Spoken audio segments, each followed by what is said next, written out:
एक बार की बात है, एक छोटे से गांव में रमेश नाम का एक लड़का रहता था।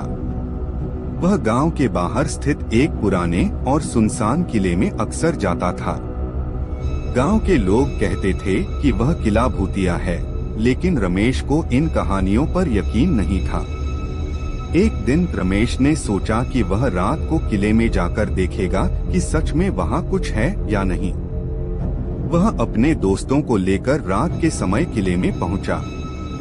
किले के अंदर घुसते ही ठंडी हवा का झोंका आया और चारों ओर सन्नाटा छा गया। जैसे ही वे लोग किले के अंदर गहराई में गए, उन्हें एक अजीब सी आवाज सुनाई दी।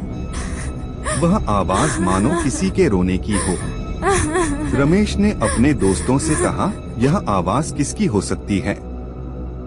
चलो चलकर देखते हैं। वह आवाज का पीछा करते हुए एक पुराने कमरे में पहुंचे। कमरे में एक टूटी फूटी खिड़की से चांदनी की हल्की सी रोशनी आ रही थी।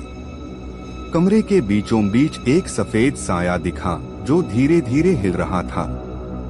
रमेश ने हिम्मत करके उस साये के पास जाकर देखा। वह साया एक बूढ़ी औरत का था, जो किसी पुराने जमाने के कपड़े पहने हुए थी। रमेश ने साहस करके पूछा, आप कौन हैं और यहाँ क्या कर रही हैं? बूढ़ी औरत ने एक लंबी सांस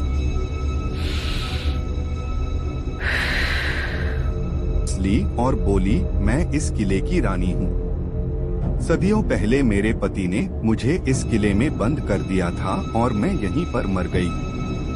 मेरी आत्मा अब भी यहाँ भटक रही है। मुझे मोक्ष चाहिए। रमेश ने अपने दोस्तों के साथ मिलकर गांव के पंडित को बुलाया।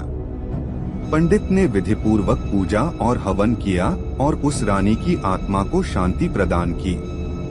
इसके बाद उस किले में फिर कभी कोई अजीब घटना नहीं हुई। रमेश और उसके दोस्तों ने सीखा कि कभी कभी पुरानी कहानियों में भी सच्चाई हो सकती है।